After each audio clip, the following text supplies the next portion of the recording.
Hey guys welcome to N studio. So நம்ம RJ Balaji அவர்கள் ரீசெண்டாக வந்து நம்ம சிஎம் விஜய் அவர்களை மீட் பண்ணியிருக்காரு. ஸோ அதுக்கான ஃபோட்டோஸ் வந்து அவரே ஷேர் பண்ணி ஒரு விஷயத்தை ஷேர் பண்ணியிருக்காரு. என்ன சொல்லியிருக்காரு அப்படின்னு பார்த்தீங்கன்னா, கருப்பு இயக்கத்தை தொடங்கி வைத்த அந்த மனிதருடன் வாவ், தமிழக மாண்புமிகு முதலமைச்சராக அவர் விஜய் அவர்களை இப்போது சந்திப்பது நம்ப முடியாததாக இருக்கிறது. அதே அன்பு, அரவணைப்பு, கருணை மற்றும் அமைதி, அன்புள்ள விஜய் சார் எல்லாவற்றுக்கும் நன்றி அப்படின்னு மாதிரி சொல்லி இந்த ஒரு பிக்சர் ஷேர் பண்ணியிருக்காரு. ஸோ வேற லெவல் சம்பவம் தான் சொன்னோம். ஸோ ஆல்ரெடி இது எல்லாருக்குமே தெரிஞ்ச விஷயம் தான். ஸோ கருப்பு படமே வந்து நம்ம தளபதி விஜய் அவர்கள் தான் பண்ண வேண்டியது. பட் ஒரு சில காரணங்களால விஜய் அவரால் பண்ண முடியல. ஸோ அது ஏன் அப்படின்றதே நம்ம ஆர்ஜே பாலாஜி அவர்கள் சொல்லியிருந்தாரு. ஸோ அதான் தளபதி 69 படத்தை வந்து நம்ம ஆர்ஜே பாலாஜி அவர்கள் தான் போயிட்டு கதை சொல்லியிருக்காரு. ஸோ கதை சொன்னதுமே தளபதி விஜய் அவர்கள் உடனே எடுத்துடணும் அப்படின்னு மாதிரி சொன்னாராமா. ஸோ அதுக்கு நம்ம ஆர்ஜே பாலாஜி அவர்கள் தான் இல்ல சார் இன்னும் ஒரு 5 மாசம் டைம் கொடுங்க, டைம் எடுத்துட்டு நான் வந்து இன்னும் சூப்பரா கதை எழுதி நான் பண்ணலாம் அப்படின்னு மாதிரி சொன்னாராமா. ஸோ அதுக்கு விஜய் அவர்கள்னா சரி பாப்போம் அப்படின்னு சொல்லிட்டு அமுச்சு வச்சுட்டாரு. அண்ட் அதுக்கப்புறமா வந்து ஹச் வினோத் அவர்கள் உள்ள வந்துட்டாரு. ஸோ ஹச் வினோத் அவர்கள் சொன்ன கதையில அரசியல் பத்தி இருந்தனால சரி அடுத்து அரசியல் போறோம். ஸோ அதனால தான் அரசியல் வச்சு ஒரு படம் பண்ணிடுவோம் அப்படின்னு சொல்லிட்டு விஜய் அவர்கள் ஹச் வினோத் அவர்கள் சூஸ் பண்ணிட்டாராமா. ஸோ ஹச் வினோத் அவர்களை சூஸ் பண்ணிட்டு நம்ம ஆர்ஜே பாலாஜி அவர்களுக்கும் ஃபோன் பண்ணி வந்து இதனால நான் உங்க கூட படம் பண்ணல,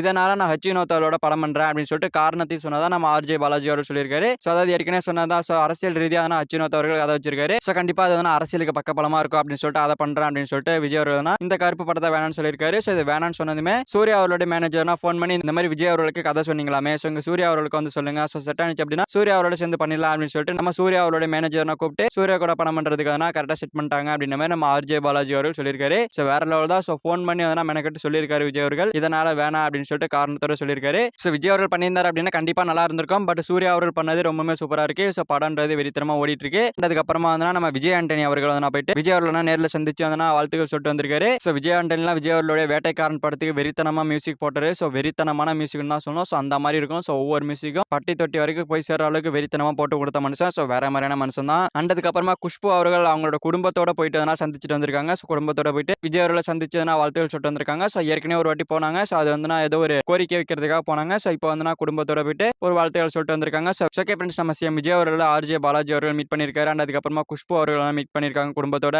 அண்ட் அதுக்கப்புறமா விஜய் ஆண்டனி அவர்கள் மீட் பண்ணியிருக்காரு. ஸோ இதெல்லாம் பத்தி உங்களுக்கு இந்த கமெண்ட்ல சொல்லுங்க. ஸோ இந்த வீடியோ பிடிச்சிருந்தா லைக் பண்ணிட்டு நம்ம சேனல் சப்ஸ்கிரைப் பண்ணி சப்போர்ட் பண்ணுங்க. செக் தேங்க்யூ ஃபார் வாட்சிங். அடுத்த ஒரு தேங்க்யூ.